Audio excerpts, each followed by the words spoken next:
எனக்கு எக்ஸ்பெக்ட் பண்ணி வரல. படம் ஓவராலா சூப்பரா இருக்கு. கண்டிப்பா ஃபேமிலியா வந்து இந்த படத்த பார்க்கலாம். எப்படி இந்த லவ் சீன்ஸ்லாம் கொஞ்சம் டிஃபரெண்டாவே இருக்கு.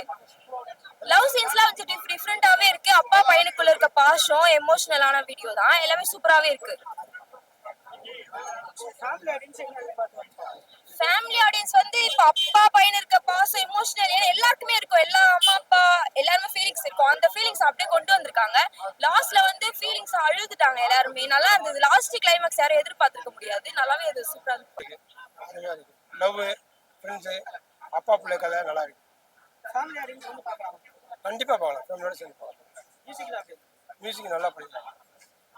படம் நல்லா இருக்கு தம்பி, சூப்பரா இருக்கு. படம் நல்லா வந்திருக்கு. பிரபு எக்ஸலண்டா நடிச்சிருக்காரு. டைரக்டரும் நல்லா டைரக்ட் பண்ணியிருக்காங்க. சில இடத்துல நல்லா பண்ணியிருக்காங்க. பையன் வெற்றி நடிப்பு நல்லா இருக்கு, சூப்பரா இருக்கு. ஹீரோயினும் நல்லா நடிச்சிருக்காங்க. குடும்ப கதை நல்லா இருக்கு. குடும்ப கதையா இருக்கு. நல்ல பக்காவா இருக்கு. படம் ஓரளவுக்கு பாக்குற மாதிரி இருக்கு ப்ரோ. என்னன்னா கிராமத்து சூழ்நிலை பின்னணியில் எடுத்திருக்காங்க. அதனால வந்து கண்ணு நல்லா இருக்கு. இன்னும் கொஞ்சம் தெளிவா புரியும்படி எடுத்துதான் நல்லா இருந்திருக்கும். ஆமா அப்படின்னு சொல்லிட்டு கொஞ்சம் கதை வந்து அடுத்தடுத்த சீன் வந்து கொஞ்சம் லேக் இருக்க மாதிரி இருக்கு. அப்படி இல்லாம ஒரு இந்த ஹீரோயினை பார்த்து அவ்வளவு உருவி காதலிச்சுட்டு டக்குன்னு வந்து உன்னை பார்த்தாவே எனக்கு பிடிக்கலன்ற மாதிரி ஒரு வேட் சொல்றாரு. அது வந்து ரொம்ப அந்த இடத்துக்கு அவ்வளவு சொல்ல வேண்டிய அவசியம் இல்லை அப்படின்றதெல்லாம் ஒண்ணு இருக்கு. அது தொய்வு. அது அந்த மாதிரி இல்லாம நல்ல ஒரு ஸ்ட்ராங்கா வலுவா நேரத்துல அப்படி சொல்ற மாதிரி இருந்தா கூட பரவாயில்ல. மற்றபடி என்ன ப்ரோ,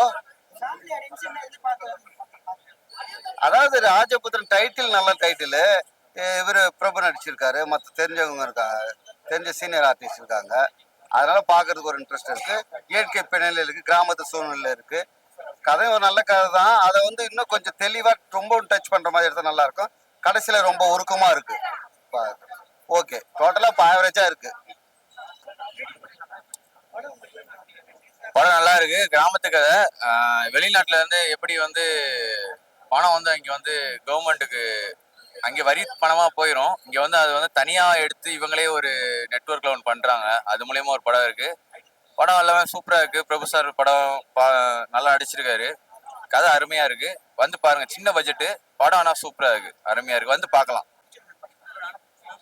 படத்துல மெயின் வந்து காமெடி நல்லா இருக்கு. காமெடி நல்லா இருக்கு. இயக்குனர் வந்து நல்லா பண்ணியிருக்காரு. இயக்குனர் நல்லா பண்ணியிருக்காரு. அது போக வந்து பிரபு சாரோட ரொம்ப நாள் கழிச்சு பிரபு சாரு அவரோட நல்லா சூப்பரா பண்ணியிருக்காரு. பிரபு சார் ரொம்ப நாள் கழிச்சு. ராஜபுத்திரன் போலாமா? ராஜபுத்திரன் உண்மையிலே வந்து எப்படின்னா அரைச்சமாவதான் தான் அரைச்சிருக்காங்க. பெருசாலாம் புதுசா அரைக்கல. நம்ம ருசிக்கு சாப்பிடணும் இல்லையா, பசி கண்டிப்பா சாப்பிட்டே ஆகணும். அந்த அளவுக்கு படம் நல்லா இருந்தது. ரொம்ப ஓவர் ஆகாரம்லாம் கிடையாது. ஓகே, ஒன் டைம் ஆச்சு போல. அது இல்லாம படத்துல பிடிச்ச விஷயம் என்னன்னு பார்த்தா கிளைமேக்ஸ். உண்மையிலே எதிர்பார்க்கவே இல்லைங்க கிளைமேக்ஸ். அந்த அளவுக்கு கிளைமேக்ஸ் ரொம்ப சூப்பர் பண்ணியிருந்தாங்க. கொடுத்த காசுக்கு ஒர்த்தபிள் அப்படின்னா கிளைமேக்ஸ், பிரபு சாரோட ஆக்டிங், அவரோட சுட்டித்தனம், அந்த வெகுளித்தனம், அது ரொம்ப நல்லா இருந்துச்சு. அந்த மாதிரி நல்லா பண்ணியிருந்தாங்க. அதோட அப்பா பிள்ளையோட பாசத்தை ரொம்ப சூப்பரா சொல்லியிருந்தாரு பிரபு சாரு. அந்த அளவுக்கு படம் ஓகே. ஆனா அங்கங்க சின்ன சின்ன லேக் இருந்துச்சு. சம்மந்தம் இல்லாத சில சீன் ஆடு எதுக்கு இதெல்லாம் வந்துச்சு, எதுக்கு இது வந்துச்சுன்னு யோசிச்சோம். ஓகே, ஒன் டைம் ஆச்சு சார். அந்த அளவுக்கு படம் ஒன் டைம்